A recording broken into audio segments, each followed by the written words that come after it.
Ed Warren stops just inside the basement doorway and looks across the room before saying anything. "This is where they were doing it," he says calmly. The space is unfinished.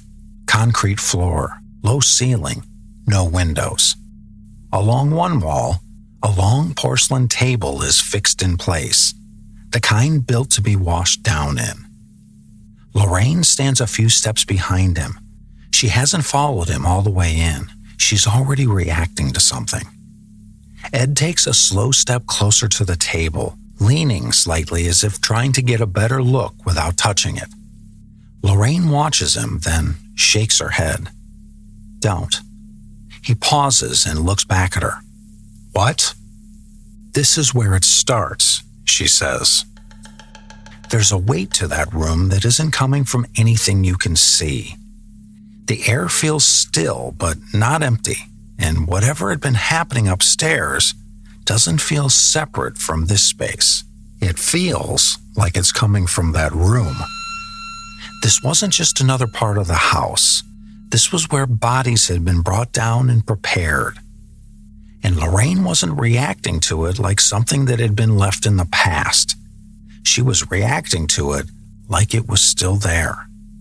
For the family living above that basement, whatever was happening in that room wasn't separate from the rest of the house. It was part of it. What happened in that house has been told a lot of different ways. Some versions focus on what the family said they experienced. Others focus on how the case was later investigated and how those accounts were written and presented afterwards. But all of it traces back to the same place.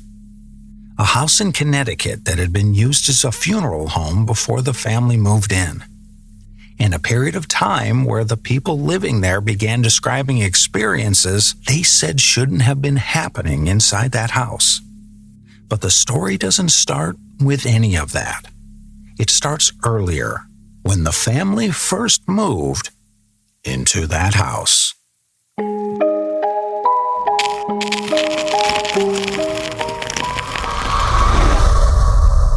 I'm your host, Robert Barber.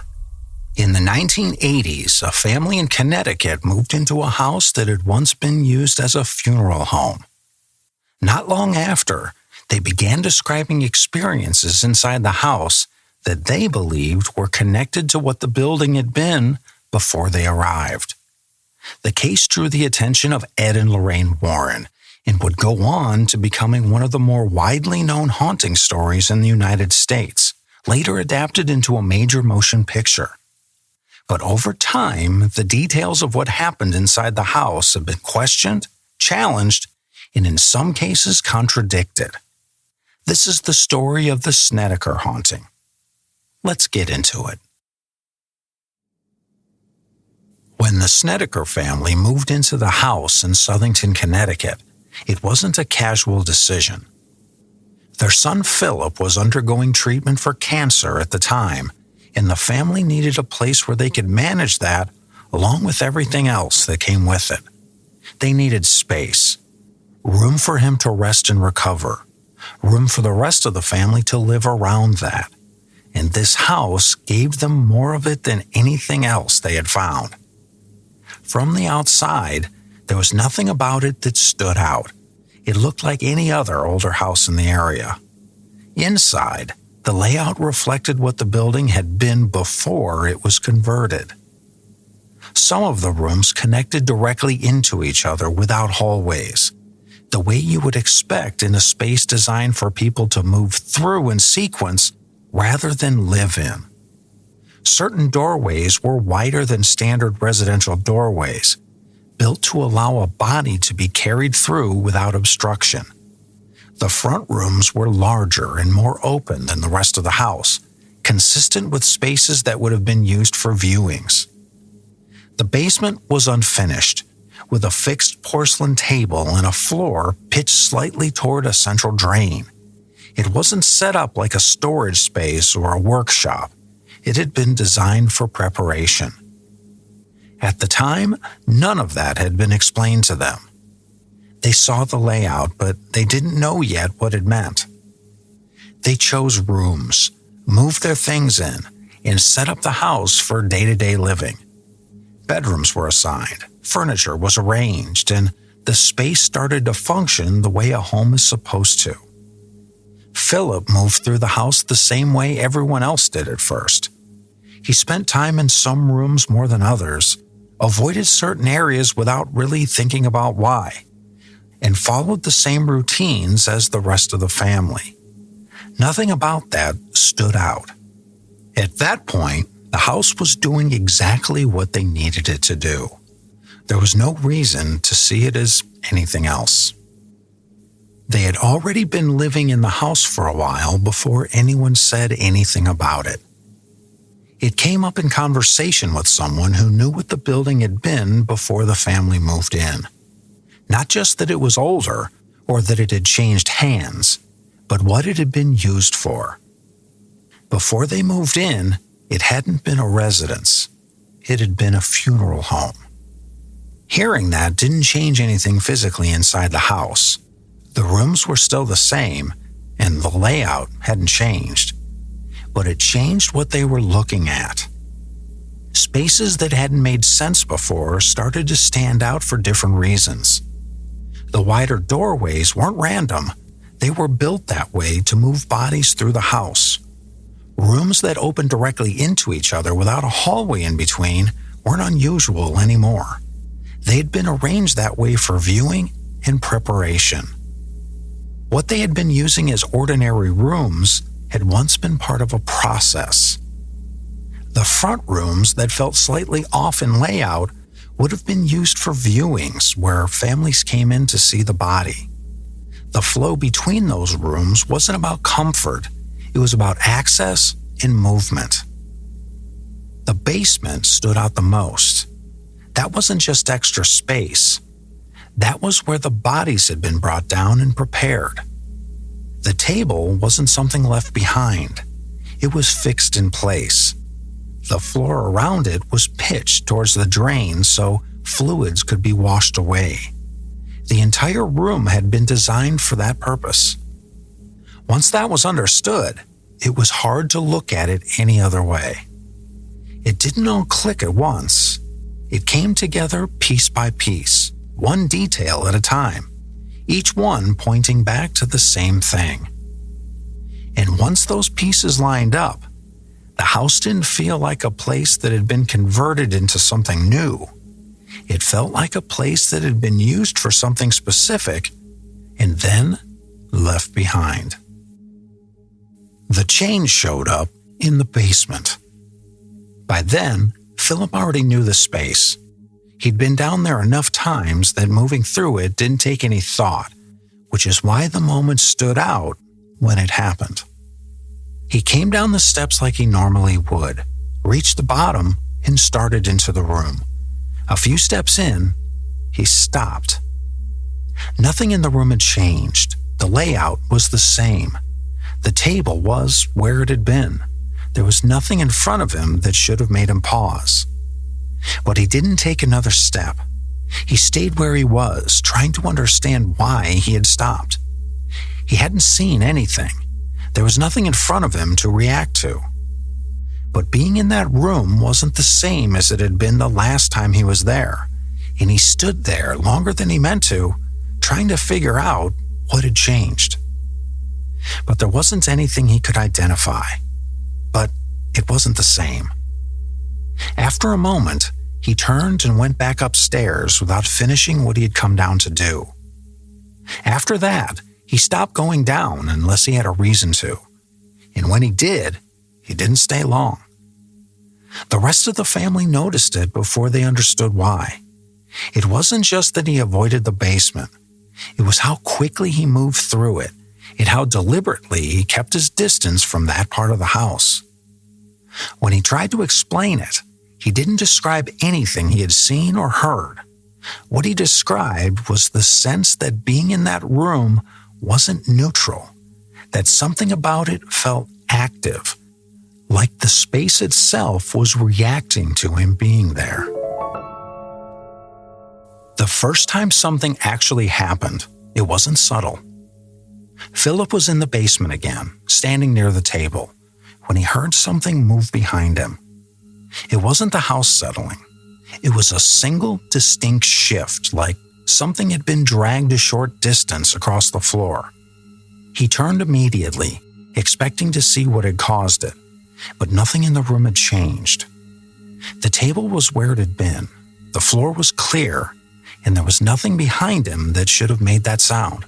His attention went to the floor drain, the lowest point in the concrete, where everything from the table would have gone, because that was where the sound came from. When he looked, it was clear. There was nothing there. He stayed longer than he had the last time, moving through the room more slowly now, checking the space from different angles and trying to find anything that could explain what he had heard. There was nothing he could point to. When he went back upstairs, he didn't describe it as the house making noise. He described it as something in the room moving. After that, it wasn't limited to just the basement. An item that had been left on a table earlier in the day, something ordinary, not something anyone would have thought twice about, was later found in a different room. No one had moved it. The family had been in the house the entire time, and when they checked with each other and went back through what they had done, no one could account for how it had gotten there. After that, they started paying attention in a different way. When something was set down, they made a point of noticing where it was left, and when they came back to it, they checked again. And when it happened again, more than one of them saw it. That's when it stopped being treated as a mistake. They didn't treat the house the same way anymore. If something was left in a room, someone would come back and check it, sometimes calling someone else in before touching it to make sure it hadn't already been moved. It slowed everything down, and rooms that felt normal when they first moved in started to feel uncertain. Not because something was happening constantly, but because it didn't have to. The possibility that something could change when no one was looking was enough. Philip stopped going into the basement unless someone else was nearby, and even then he didn't stay long. The rest of the family adjusted in smaller ways.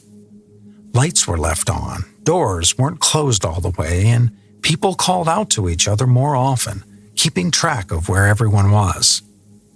But it didn't stay limited to sounds or things being moved. According to the family, Philip's experiences in the basement became more direct. He described encounters that weren't just noises or objects out of place, but moments where something in that space seemed to react to him, where he wasn't just in the room, but part of whatever was happening there. Those experiences changed the situation.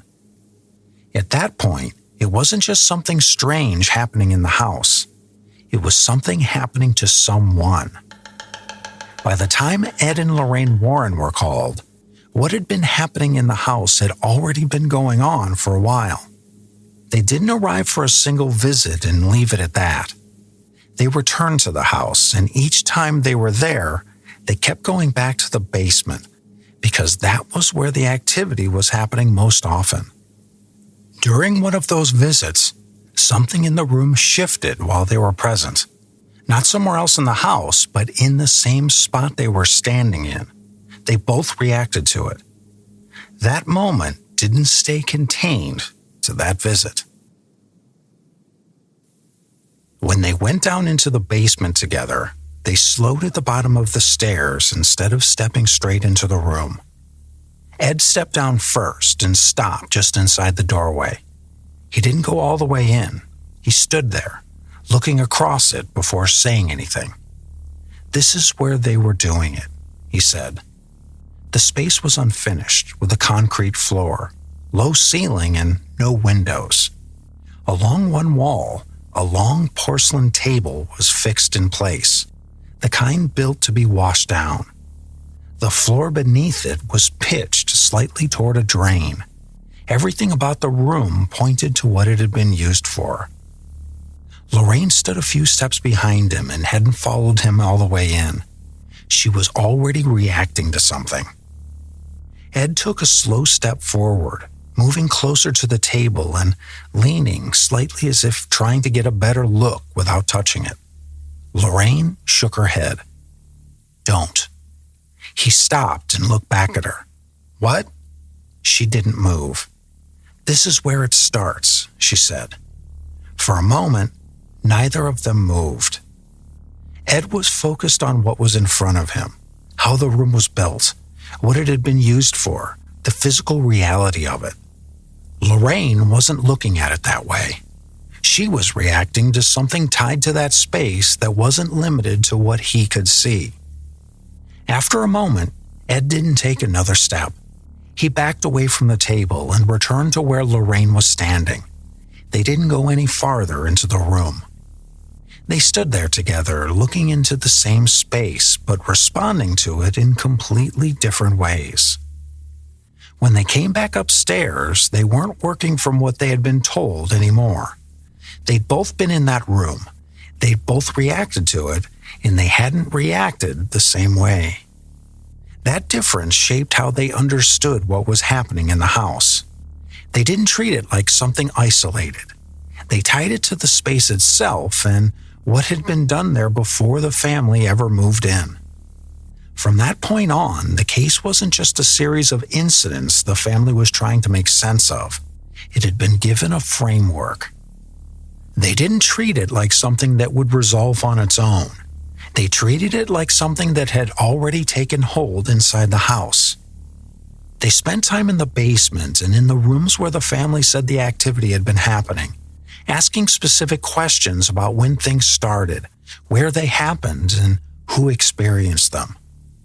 They brought in religious elements as part of how they approach cases like this, focusing on the space itself and on the family living in it. But whatever they did there didn't bring in a clear end. What they gave the family wasn't a resolution.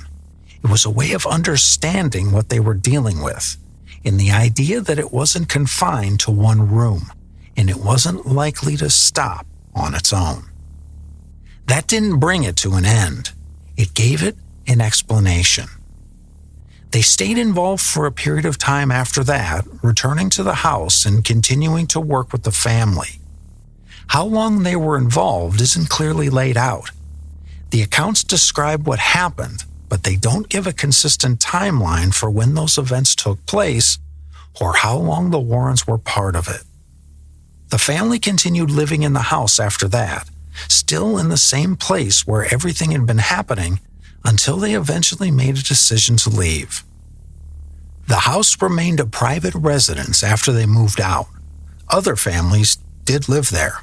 There haven't been any consistent reports from later occupants of anything like what the Snedeker family described. And the version of the story that people still point to comes from that time, when the Snedeker family was living there and when the Warrens were involved. When you step back from the story and look at what's actually documented, the picture starts to shift. Most of what's described inside the house comes from the people who were living there at the time. Their experiences are known through interviews, retellings, and later through a published account. That published version is what most people recognize. The book In a Dark Place, written by Ray Garton, is the source that shaped how this case has been presented publicly. But it isn't a direct record of events as they happened.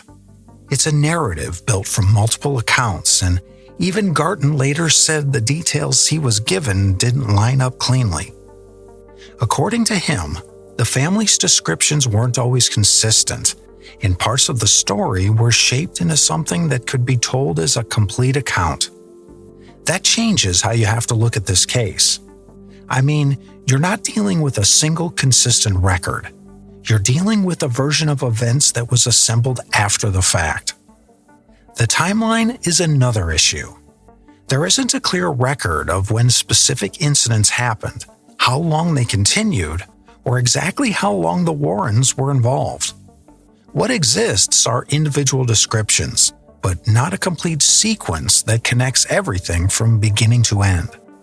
The house continued to be lived in after the family left, but there haven't been any consistent reports from later occupants of anything like what was described during that period. And then there's the version most people know today. The film The Haunting in Connecticut takes the core story and builds on it, adding elements that weren't part of the original accounts and reshaping others into something more dramatic. So instead of one clear version of what happened, you have multiple versions of the same story. You have what the family said they experienced, how those experiences were written and presented later, and how the story has been adapted and retold since then. Those versions don't fully line up. And once they start to separate, it becomes harder to tell where the experience ends and the story begins. There's a point in stories like this where the details stop being the most important part. It's not just what happened in that house. It's what happens to a place once something like that gets attached to it. Because once a story takes hold, it doesn't stay contained to the people who experienced it. It gets told again. It gets written down. It gets shaped. And over time, it starts to take on a life of its own. In this case, you have a family describing something they say they lived through, investigators who gave it a framework, and a version of the story that most people know because it was turned into something bigger. And those versions don't line up cleanly, because they all point back to the same place, and somewhere in all of that is something else that doesn't get talked about as much. A house that's still there. A basement where bodies were once brought in and prepared for burial. And a set of experiences described by the people who live there that don't line up the same way every time they're told. Most of what makes stories like this unsettling isn't just what people say they experienced. It's what those experiences point to. Because the idea isn't just that something was happening in that house. It's that whatever was there didn't stay in the past. And that runs straight into something most people don't like to think about. What happens after we die? Because if something is still there, whatever form that takes, obviously it didn't start that way. It would have had to have been a person. Someone with a life, routines, relationships. Someone not that different from anyone listening to this. But the moment it's described as still being there, it stops being seen that way. It becomes something else. So you're left with a case where the details don't fully line up. The timeline isn't clear, and the version most people know has been shaped after the fact. But the core of it doesn't go away. A family said they experienced something inside that house. Investigators came in and treated it as real. And the story that came out of it is still being told. The question isn't whether the story is clean. It's what you think is still there once you strip everything else away.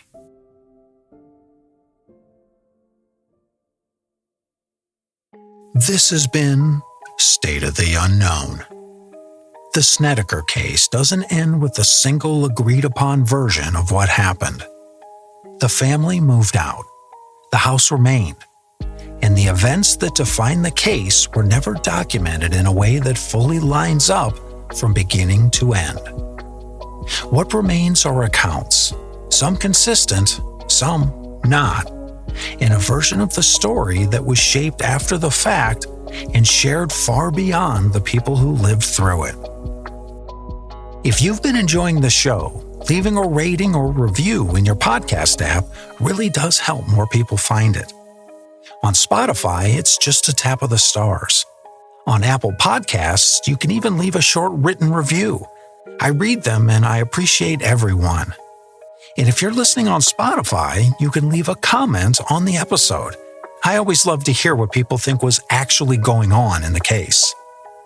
And if you want to make sure you hear the next story when it drops, Just hit follow in your podcast app so the next episode shows up automatically.